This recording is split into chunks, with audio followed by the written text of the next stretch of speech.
All right, so today the 27th and approaching the halfway point in the week, our class week anyway. Um, Tuesday the 27th, the landscape class, and happy warm Tuesday to all of you. The chill factor report this morning around 27 degrees with the 10-mile-an-hour wind coming out of the 5 to 10 coming out of the north. I don't know if you heard or not, but there are a lot of fires in California that popped up over the last 24 hours. I say a lot. They've always had a lot going on, but some within. I have three brothers there, and I have a daughter there, and one of the fires was within about 5 miles of one of my brothers in Southern California. And then my daughter, she's up north, but she has a brother um, that is it's in Southern Cal. I don't know if you're familiar with the area, but anyway, there was an area called Irvine, California, UCI, University of California at Irvine. That whole area in there, they evacuated some 90,000 people yesterday. So it was quite crazy. The fires are blowing out of the direction of my brother's house and anybody else we have around there. So that was, by the grace of God, those Santa Ana winds calmed down yesterday. They have these things called Santa Ana winds if you've never lived in California.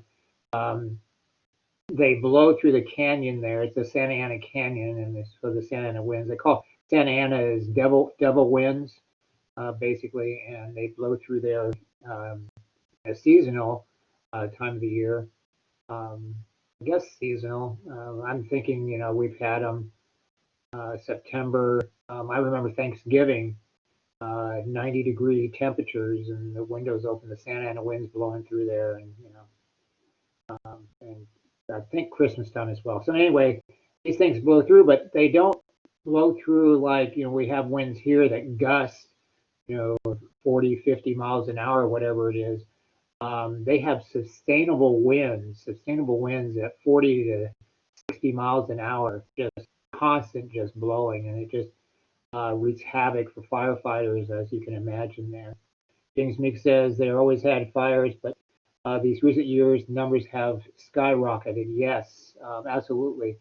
And events all around the world. Uh, yeah, those winds are super strong. And like I said, they're sustainable winds. They're not like these gusts that come up and then die down a little bit and come back up. These will just continuously blow for an hour, sustained like that. They'll go away a little bit and then just blow again for a period of time. So that's where I was volunteer firefighter there, and we had quite a few fires up in they had at that time, and they still have a state park in the area there. Um, that's basically where that fire started. It's called Chino Hill State Park. And so anyway, really doing some havoc out there, but so far no loss of lives that I've heard about. One structure yesterday, one residence went up yesterday, but no loss of lives yesterday. So anyway, but to tie that into landscaping, you're probably going, well, how the heck are you tying that landscaping? Well, the fires do have a benefit for the soil, and that's part of the nature of how things work. The ash and everything, and the seeds and everything is just a full-on cycle if you ever get to study that. Um, yeah, Jamie's saying a lot of people blame the lack of controlled burns, but it's not only a small factor to why the fires pop up. Yeah, control burns, absolutely, James. That is a small portion of it, but it gets to residents as well on how they're controlling their surroundings. And that's another thing. It's again, you get into climate, um, the weather, um, and then one of the other big factors uh, that has come up in the past year maybe. Um, Natural gas explosions, so pipelines failing, which we've had out here in Texas, some failing of pipelines, And then one of my brothers is um, not a he's a manager. He's way up there anyway. He does like project management, but a different title for a large electrical company. And their power lines, when these Santa Ana winds come, sometimes these power lines will come down and spark and cause a fire. So there's a lot of variables going on within the reason these fires. So I don't know if any of you lived out there, but it's a beautiful area, but it does have its threats, and let's not even throw the landscape. Let's not even throw the earthquakes into that. That's a whole nother story in itself. I could tell you a few stories about that. Surveying with earthquakes or in the middle of the night earthquakes. James Meek says his wife did for a while when she first immigrated to the U.S. Yeah, that's where a lot of people come in, immigration in that all through California, and a lot of them stay there if they can afford to stay there. So I don't know if that's a reason, James, for your wife moving out of the area, but there's been a huge migration out of there for some time. When we moved out here to California, James says it was, yeah, the cost out there.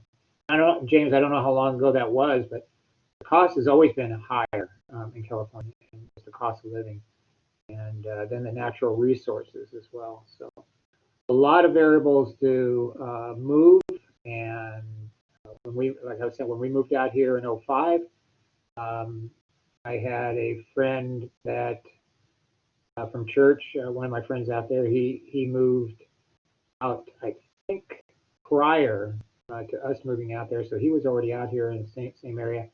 And then another friend of mine from church in California, he moved out here shortly after us. And then there was another person out here I didn't even know was out here, moved from California.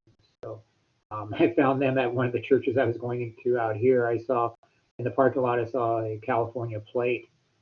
We were going to a church in California called Calvary Chapels.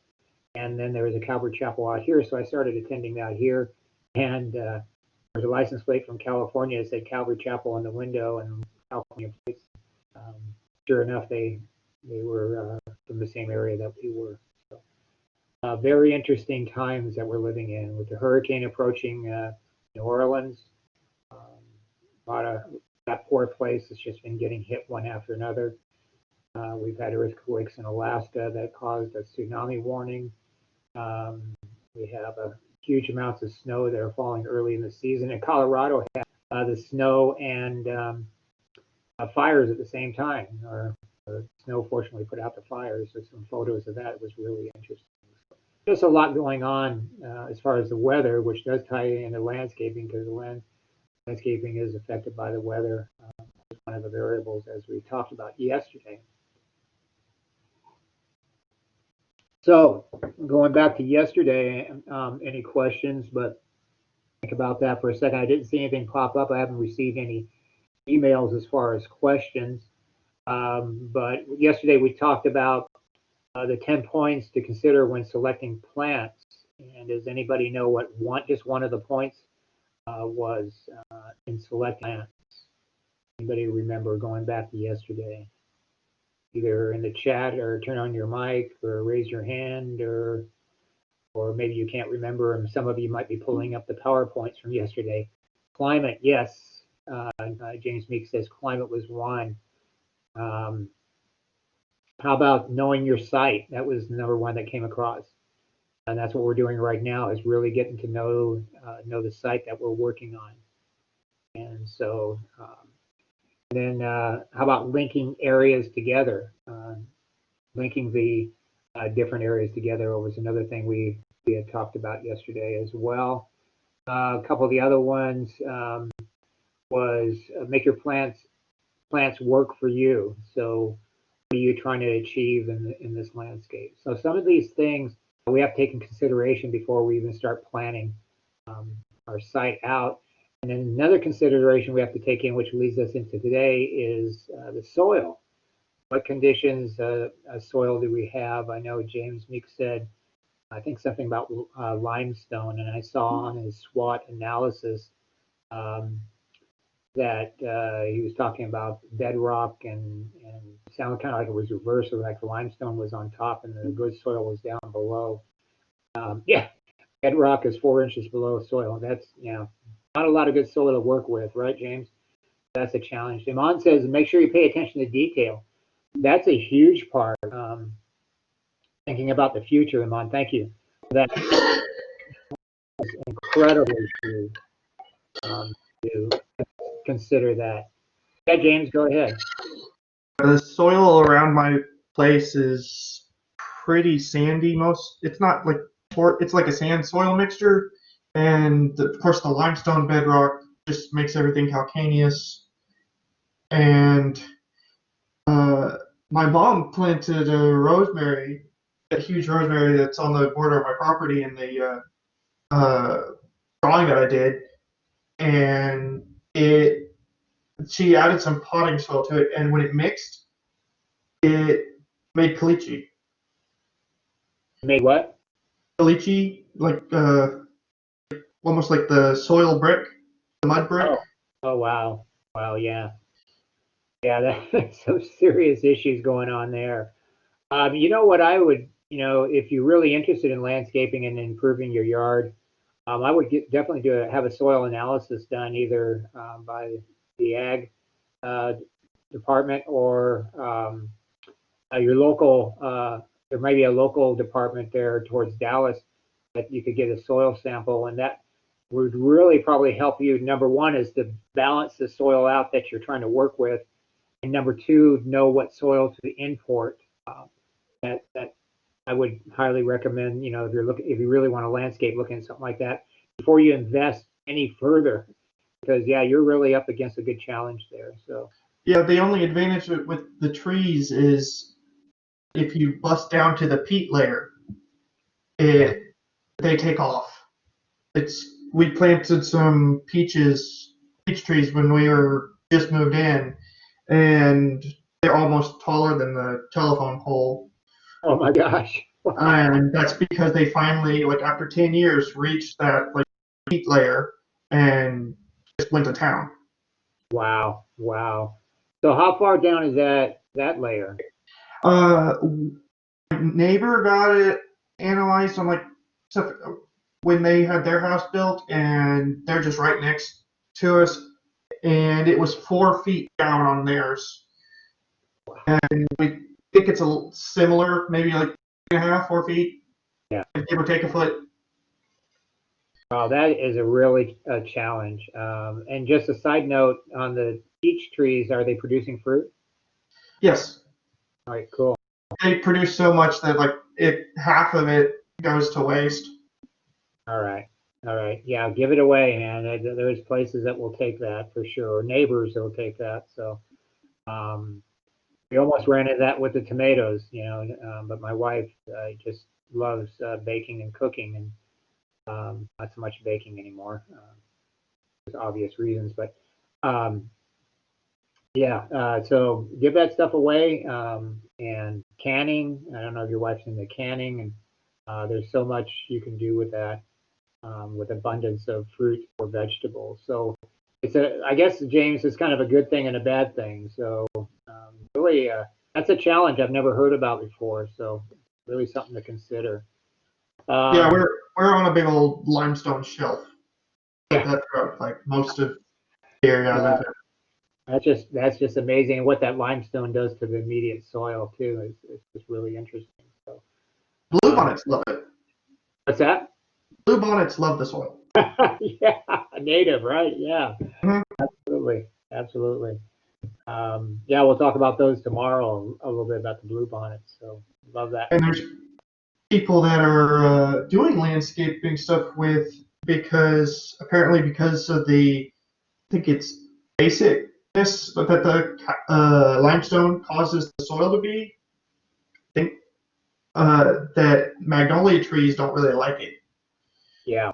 And there's several neighbors that have magnolia trees, and they look professionally taken care of, and they grow real well. And I'm like, you have to have at least someone that initially knew something that started those. Yeah, starting and then the maintenance too on it, David. Like you said, fertilizer. There's probably a lot of amendments that went into the planting of that if they did it professionally. There's ways around it. It just takes a little extra work and a little extra money often too. So good things. So James, thanks for sharing that. Amon says, make sure you think about the future. Kind of back to James' points now. These trees are taking off. Yeah, when you're dealing with fruit or vegetable trees, not only are you dealing with soil elements that can be exhausted, but you also have to deal with insects and things like that that now will gravitate towards your yard because of these different types of plants you have. So, Amon, yeah, sure, for sure. Think about the future. How big is that oak tree going to get that's planted 6 feet from your house or whatever? So you can tell I'm really happy about that. But thank you all for those comments and input. Appreciate that. As we're looking at soil, we have different types of soil, obviously, in different areas. And James says he needs to chop down one. It's too difficult to manage as a monster tree. Yeah, they can get out of control. Any tree, it doesn't have to be the peach tree. Trees can get out of control. But back to Amon's comment, think about the future, with the future planting.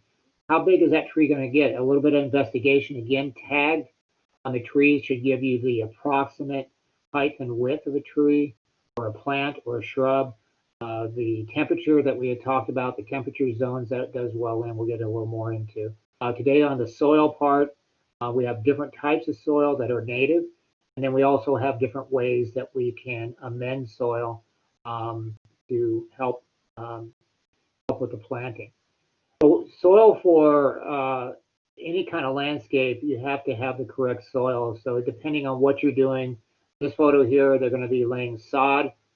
They're using what they call a topsoil. It's not the most expensive. It's a good nutrient soil to put over an area, to add to an area that doesn't have a lot of nutrients in the soil already. So what is the soil? We have to kind of analyze that, get into a little bit of biology, just a little bit. Don't get scared off on that. We have to realize what is the components of it, the basic components of it, the rock and the minerals that are in it, the organic and organic material. That was what composes the basic soil.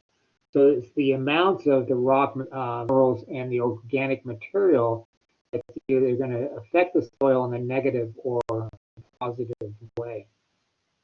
Another thing called in soil is called luma, considered the best soil for supporting plant life. Luma is composed of all the 3 soil types with more silt and clay than sand.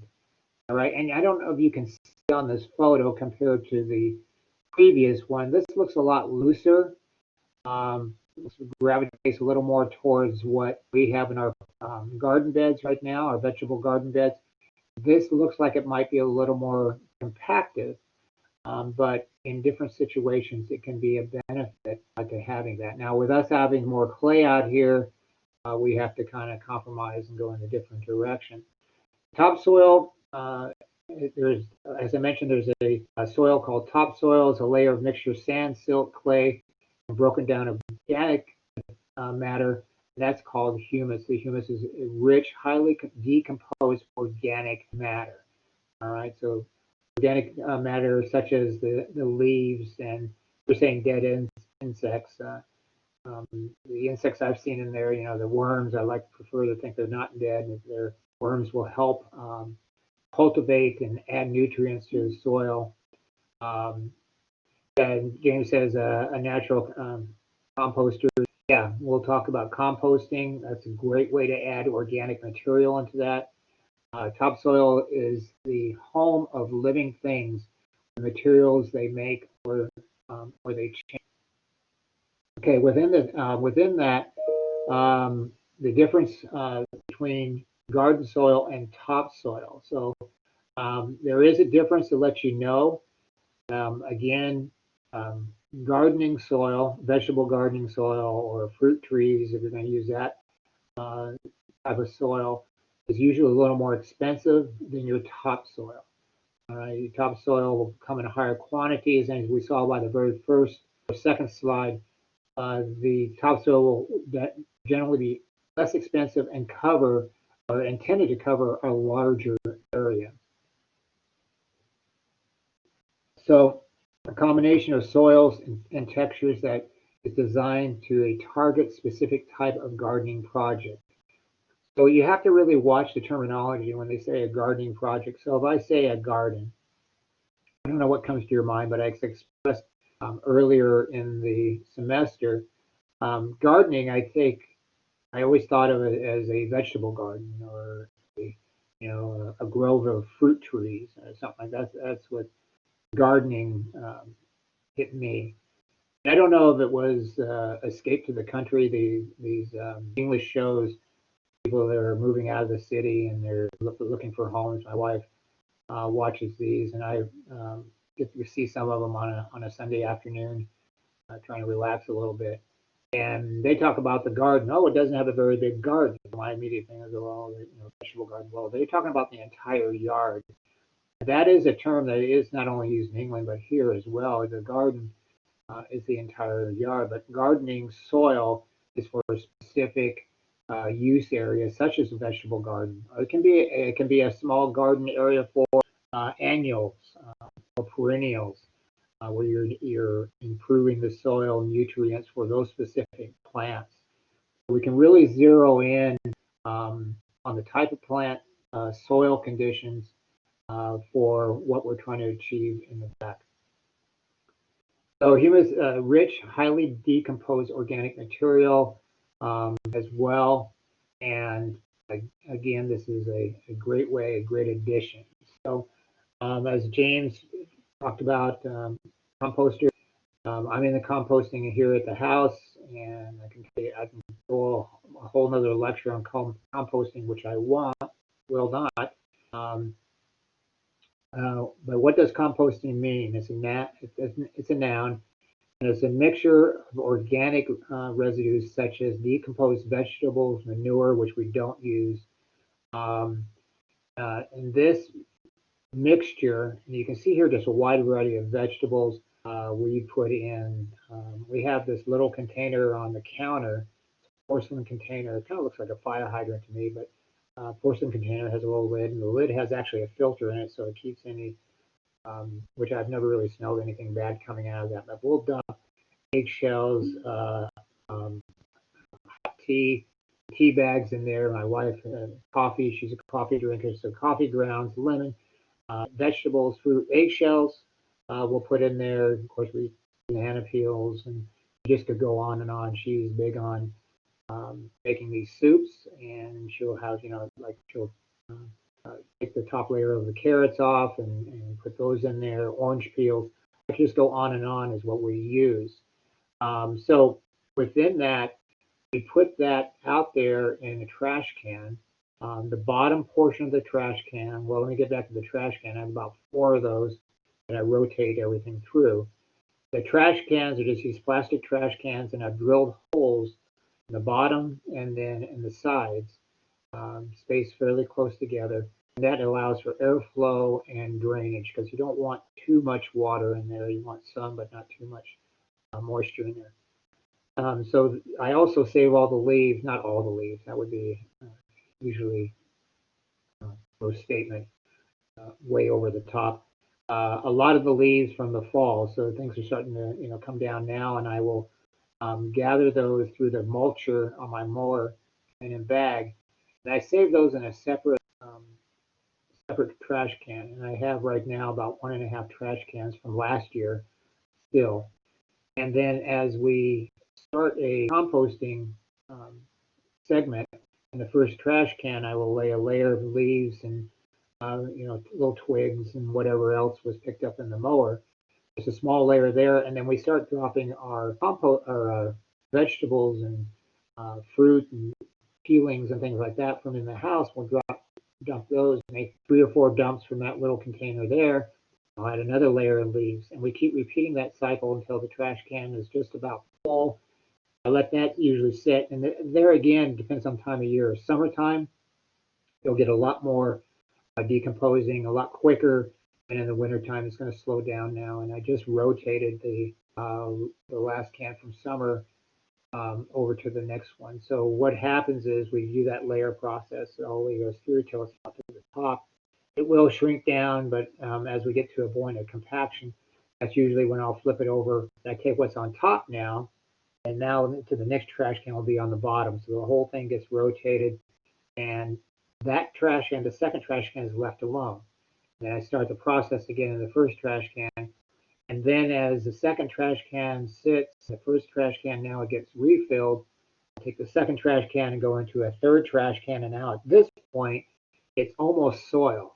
It's getting close to completely being broken down. There's still a little bit organic matter, such as there might be some eggshells still left in there, some small twigs. I try not to put too large twigs in there. And by the time it hits the third trash can, it is soil, complete soil. So that is a nice, rich, organic base that I can use. We still need to add some other nutrients to it, such as a vegetable garden soil, organic vegetable garden soil. But we know we have a nice, clean soil. There's no additives into that. James says, I thought of making a worm farm for composting and bait as a side job. Never got around to it. Yeah, that home worm thing, I talked to one of the other instructors. He has, at last count, I think, 970 acres up towards Hillsboro. And he's, of course, in the composting. And he said one of the ways, now he does a little different method, but he said you can, on the trash can method, you can actually put a mesh, because you have holes in the trash can for composting, put a mesh around the inside of the trash can to keep the worms in. I don't know why they would try to escape a perfectly good environment, but they will, evidently. And then as you're composting, you can add worms, go down and buy some worms and add worms into it that will even enhance the compost even more. So yeah, that's a whole nother area for composting, James. Absolutely. No, I haven't gone with meat and protein for composting. It's not only complicated, but you're starting to deal with rodents and a lot of different things in that area. The smell can get pretty intense with decomposing meat as well. My wife doesn't even like what I have there as far as smell. She thinks it smells. Now, what happens if you do get a smell out of that? You're getting too much moisture in there probably, and that does happen occasionally on that, and so it really doesn't have a very good aroma. I don't know if compost does or not, but if it's done right, it really doesn't have any aroma at all. But adding meat to it would create, they treat it with a certain bacteria to minimize the smell, is what James is saying. Yeah, so that might be a way, but we have a possum around, and then I just, over the last 6 months, maybe 8 months, I found 2 dead rats, I guess by my treatment, and then I found, well, a third one I actually found, but it wasn't decomposed. So no, I didn't add that to the composting. So I'm trying to keep that portion controlled around. So that's another thing on the meat side of it. So anyway, some good points, James, on that. So this composting is a great way to make soil. I used to say they don't make any more dirt. I used to, we had, when I was very young, we had a friend across the street. My parents had a friend that was actually in the business. He contracted to move dirt from one site to another. If he needed dirt, he would find where there was an over stockyard or over a stockpile of dirt, and he would arrange for his trucks to go in and move X number of yards over to another area. And if you needed, and just contracted that way, you worked from home. I thought, man, what a great business. But I used to say they don't make any more dirt, but actually you can make more dirt, and it works out really well. So here's an example of what some of the composting we'll get down to, and some of the examples that go into composting. Some people use straw as well as just another portion on that. There's some eggshells in that, and like I say, any of that organic matter will break down real nice. So here's just a little history, not history so much, but some different methods on composting as well. And you can do it in a variety of ways. It makes some really good, great composters. In fact, one I saw the other day, a few months ago, this one you don't have to do any rotation. It's basically a barrel, but it's a plastic barrel. You feed everything into the top. And then they also have a spout at the bottom because the moisture, I'm going to say the juices that it generates, is to have a nutritional value, not for yourself, for the garden as well. If you save enough of that, you can use it as a fertilizer, natural fertilizer. That was quite expensive. Maybe I'm just a glutton for punishment, and I like getting out there and rotating this stuff. They also make ones, and I don't have one here, of a barrel rotation. So you feed it into this barrel that's on a horizontal axis with a handle. It has a little flap on it that when you put stuff in, you close the flap, and then you rotate it that way. So another easy way to go. This one here is similar to the go ahead. This one right here is similar to the barrel method, where they'll start on one and then rotate and rotate. Maybe it's the other way around. I'm not sure on which way they're going on this, but until you have some soil. Last year we had up to, I think through the spring, we had up to the spring, we're going into the spring, we had 2 full trash cans of compost that we used on the garden beds, and my wife used some for planting as well. James says, solidary flies love compost and help with the process. Haven't heard of those, James. So yeah, there's insects that are going to help with that. There's flies, and you know, they can be a nuisance as well. But yeah, we haven't really had any problems with any negative insects as far as the composting. Once in a while, we'll get a lot of these little flies around there. Yeah, sometimes we'll get some maggots in there as well, but there again, you have to regulate the moisture and to help that. The different ways of composting here on this one right up here, we showed it adding water. You have to be careful on that. Now this is an open compost pile, so that probably drains real well. One we have in composting, of course, you have to be careful. I have one of these Rubbermaid trash can, which is the best trash can I've found for composting. These cheaper plastic ones, out in the sun and everything, they start decomposing and breaking down. So I've gone through a few of those, but I've had this Rubbermaid one, actually Rubbermaid heavy duty plastic. The top on it is it's a thick rubber. I'm going to say rubber, and it got a little bit indented, so it gathers water. And so what I do whenever we have a little bit of rain, I'll go ahead and take that lid and just dump it in there to add a little more moisture. Works out really well. All right. So there's a little bit on composting and some ideas on soil. So very important to be able to get these soils just right. As you're planning out and start picking out your plants, you're going to need to see what the requirements are for them. Generally, most plants, whether they're perennials or annuals, are going to take pretty much the same soil, but you'll get into specialty plants such as azaleas. They like more acidic soil. So you have to be knowledgeable if you really want to get into the landscaping portion of it. As far as this class, you have to be knowledgeable as well as you're picking the plants and knowing the soil type for your site if you're actually going to follow through on this. All right, so that was it. Less than a half an hour of PowerPoint. I hope you're not too disappointed on that. We'll go ahead and go over to, I should have this pulled up under lessons. Yep, I do. So I'll share that. Post any questions as I'm transitioning to the next screen here.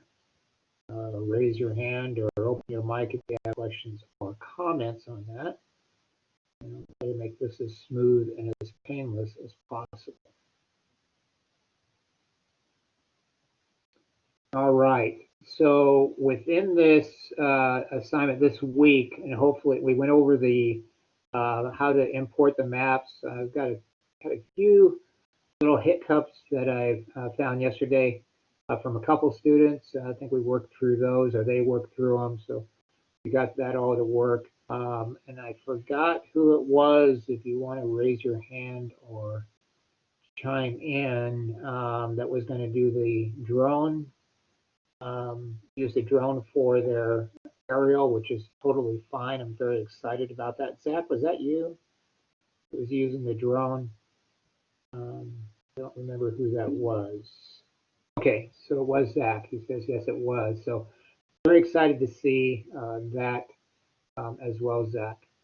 And of course, you probably can contract to the rest of the class if you want and not charge too much and make a fortune in a landscape class for their aerial photography. Anyway, just kidding. Always a Zach's like, yeah. Uh, always a side business, always an opportunity around, right? If you think it through. So, um, speaking of side business, as I told you, I got into woodworking, and one of the books that my wife got from the library was on building sheds, um, garden houses, and workshops, storage or backyard workshops. And so I sent some of the plans over to my son. I took pictures of them, sent over to my son, because he's going to wants to build a workshop in his backyard. Small little, I think it's 12 by 18 or something like that, or 16 by 18, small little shop, right? Big as our 2-car garage, a little smaller than that.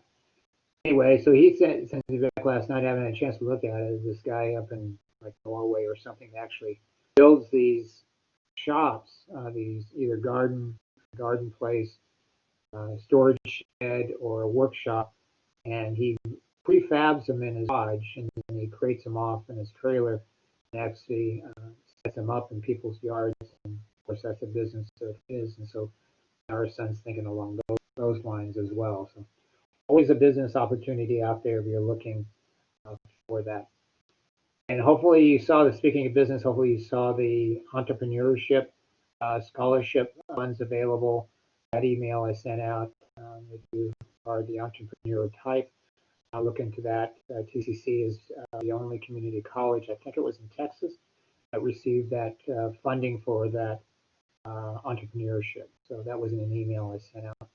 All right, so this week's assignment, we looked at yesterday at what's ahead. We reviewed the entire portion of that, and also there's a video on how to get the map imported and scaled. Don't forget, you must scale it.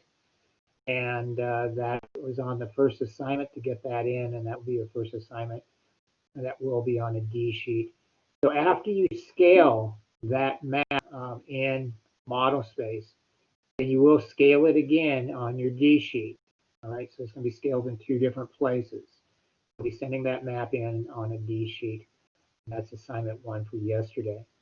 So with that said, oh, and James said that scaling was a neat trick. Yeah, James, thanks for bringing that up. So that align command is a different way to scale, and that's what James is referring to. There is a way to scale, as you probably already know. You can use the scale function in AutoCAD, and there is a way to do it similar to that, or you can use mathematical equations. And so you can guess why I went to the align command. Math not being my strongest point, so that's why the align command is a lot easier for me, and I think James was, I think that was pretty cool too. All right, so Larry says my scale on the D sheet was 1 to 100. Is that all right or normal? Okay, Larry, thank you for bringing that up. So if you look over in the chat box, he used a ratio. This is going to be architectural. Architectural scales are below the ratios. The ratios are primarily, I won't say always, but primarily for mechanical drawings. All right. And I'm opening up AutoCAD just so I can show you real quick on this. And I think I still have this available. There we go. Okay. So, can you guys see AutoCAD, the layout space, the A sheet? Larry, go ahead. Okay, thank you, Larry. All right. Because I didn't know that I had to stop sharing the other one. But anyway, so on this, make sure when we get it on get your map on the D sheet. Of course, your title block completely filled out. And then when you go to scale it, please use architectural. That's a great point, Larry. Thank you for bringing that up. So I don't know what the 1 to 100 would end up being, but as you know, double click on the inside of the viewport, and down here at the bottom, towards the bottom right, there's a scale factor there that means nothing to a common scale. So up here are ratios, and here's the one that Larry used. And Larry, I'm not sure, as long as it filled it, go down here and find an architectural scale that will work, and then of course the architectural scale going down here where scale is at. All right, so use for this, for our class, we're going to use all architectural scales. All architectural scales, not ratios. Do not use ratios, do not use ratios, and do not use ratios. And if you want to ask, okay, do not use ratios. Use architectural scales, all right, which are down here. Yes, you can make a custom scale if need be, but I prefer not, because the scales listed are common scales, and what common scales means, you already know, it's used in industry and used out in the field. You start making a custom scale that doesn't fall on the architectural scale, the actual scale that you have, therefore it will be one that we have to calculate. We know when we calculate, we stand a chance of errors. Larry says, what is a 1 to 100 equivalent? Oh. Any math, people can figure it out. I really don't know. I would start off with quarter inch, Larry. Just experiment. Just experiment on that and see what it comes up. You can let the rest of the class know as well. And there again, depends on your lot size. You know, if you have a postage stamp size lot like I have, I might use, you know, quarter inch or a larger scale. If you have acreage, you're going to use a smaller scale. Experiment, Larry says. Oh boy, yeah, just click in there and start clicking on the scales and see what comes up. James Mick says, I just tested it 1/4 of an inch equals 1 foot. It's pretty well. All right, yeah, but there again, depends on your lot. What size lot? You know, if you have a 1/4 of an acre, a half acre, a couple acres, 890 acres, you know, you're going to be at a different scale. So there's no correct one, but make sure you use architectural, whatever it is. And I will be checking the scale as you send in the PDF and DWG file for the entire week projects. Yeah, and it's okay. James says it doesn't fill it completely, but mostly, and that's okay. You want it to fill, you know, at least 75%. If you try to fill it completely, you're probably going to run off the page with it. So you want to keep it within the confounds of the D sheet. Larry, go ahead. Well, in your example in the video, you put up the map or the picture from Mapsco, and you drew a line in it. When I put my map up there, line, and it was very small. So when I sized the picture up to it, it was very small. Okay. Did you check your line after you drew your line? Did you check it, make sure it was right? Yeah, yeah. 74 feet. It's supposed to be. Right. But I put that picture on the D sheet. It was very small. That's why I went 1 to 100 on it. Absolutely. So what happened, and I'm trying to look if I have any, I think I deleted all the aerial stuff. What happened probably, Larry, and if you watch the video, when I Mhm. brought that in, I start moving the cursor and it Yeah. started getting a little bit bigger. And I said, I'm not moving to any particular size. But when you start moving that cursor, it will start getting bigger. And so what probably happened is you got it super supercharged, and that way you had to actually scale it down. So as long as you check it after that initial line that you put in, you do the align command, and then just check that distance one more time. And if that distance works out, you have your unit set to architectural, have your DEM styles set to architectural as well, and then do a check on that. You can put a dimension or use the measure tool over here as well and check that line. Just make sure you're good to go before you start doing a whole bunch of work on that. And you probably are okay. But the reason was, Mary, I would guess, is that you probably moved your cursor a little bit and that map got really, really big. So Yeah. Okay. you're heading Check. the right direction, I think. Mary, just do the checks on it. You'll be fine. I'll have to redo all the PDF I've got already. Anyway. Okay. All right. Javier says, tested it just like James said. Um, yeah. Yeah. And like I said, everybody's going to be a little bit different, Javier. I mean, if that 1/4 works, I'm fine with that. As long as it's not just a little dot on there, you fill 3/4 of the sheet or thereabouts, we're good to go. So, Javier, you're in the right direction. James, um, did you use something instead of just typing it in? Not sure on James. Okay. Oh, the foot mark. Okay, got it. Got it.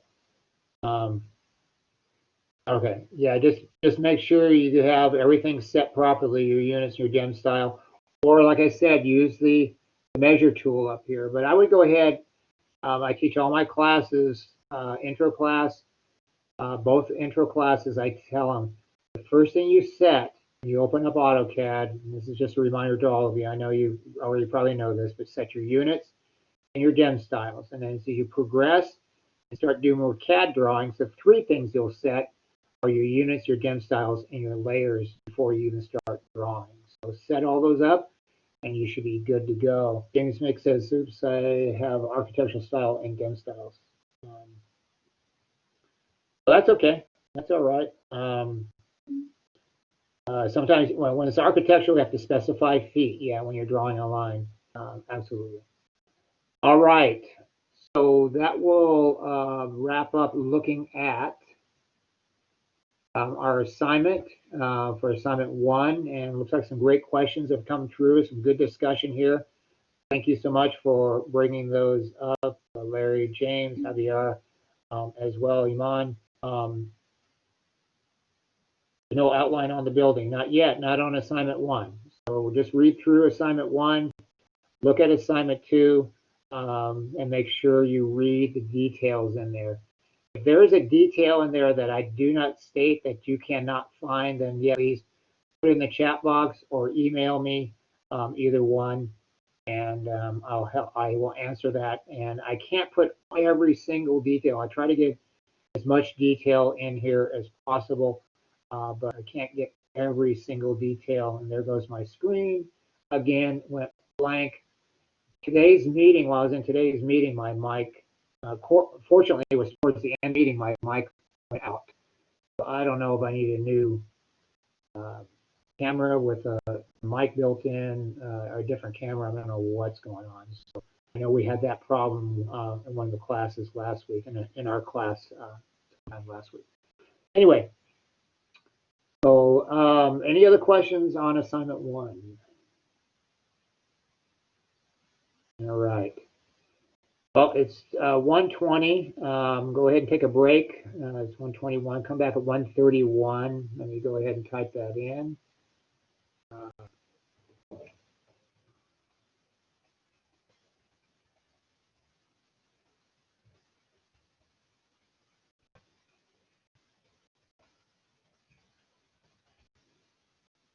And I will be back in a few minutes. I'm going to grab something to eat, and I'll stop the recording, come back, and we will discuss what is next on the agenda. So I'm back in about 10 minutes or so.